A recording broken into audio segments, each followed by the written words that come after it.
Bonjour à tous, on continue Bezrat Hashem, notre étude quotidienne du livre Meshivat Nefesh.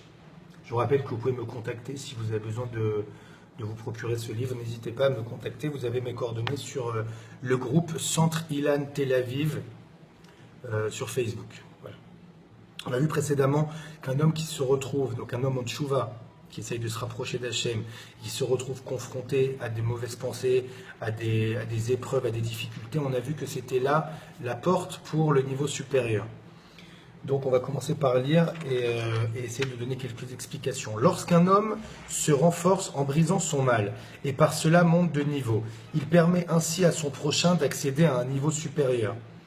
En effet, il est impossible que deux hommes se retrouvent exactement au même niveau.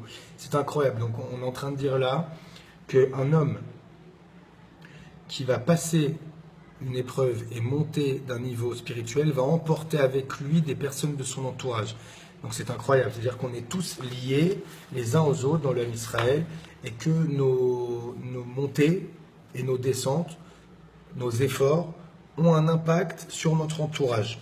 Donc on peut déduire par là, si je peux me permettre, que nous-mêmes, si on est en train de monter, c'est que certainement quelqu'un d'un niveau au-dessus est monté aussi et nous a aidé à franchir le cap.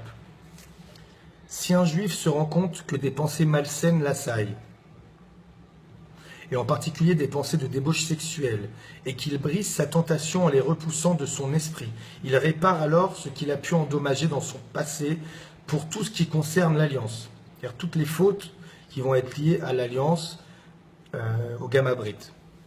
Aussi, il ne doit pas se décourager si des pensées malsaines viennent l'assaillir. Bien au contraire, ceci est l'occasion de réparer les fautes commises auparavant et ainsi de mériter une repentance parfaite, une vraie tchouva. Cet effort lui permettra de libérer les étincelles de sainteté qui étaient emprisonnées dans les forces négatives. Je pense que le texte parle de lui-même. Donc, en tout cas, il ne faut pas du tout se désespérer quand on voit qu'on est en train de faire tchouva, mais qu'on va avoir de mauvaises pensées, des pensées qui sont liées à la débauche sexuelle, alors qu'on est dans un cadre de sainteté, de travail vers Hachem. On n'a pas à se dire qu'on est tordu ou qu'on a un problème doux dans notre tête. Au contraire, c'est à ce moment-là, en repoussant les mauvaises pensées, qu'on va nettoyer aussi les fautes qu'on a pu faire auparavant. Et donc, on doit se réjouir de ce genre de pensée. On doit se réjouir qu'à ce moment-là, on a l'opportunité de les repousser et de réparer ainsi le pire.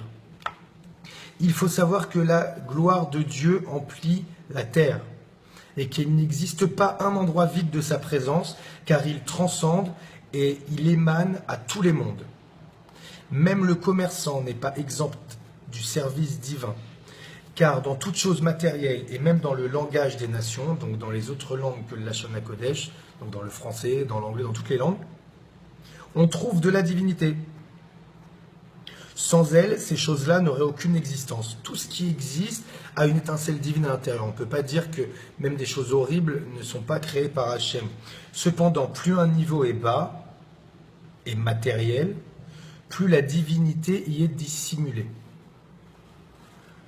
Sachez que même si vous êtes envahi par des forces négatives, jusqu'à croire qu'il vous est impossible de vous rapprocher de Dieu, sachez que malgré tout, vous pouvez trouver sa présence partout et vous attacher à lui.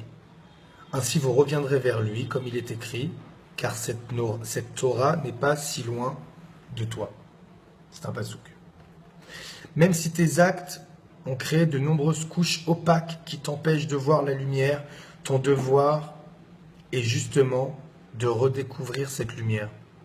Je vous laisse bien réécouter ce qu'on a lu et chacun comprendra comme il le faut car le texte est très explicite, je n'en rajouterai pas plus. Merci beaucoup, je vous souhaite Shabbat Shalom, on se retrouve dimanche Be'ezrat Hashem pour continuer cette étude, Nachman Meuman, et passez un excellent Shabbat. À bientôt, merci beaucoup.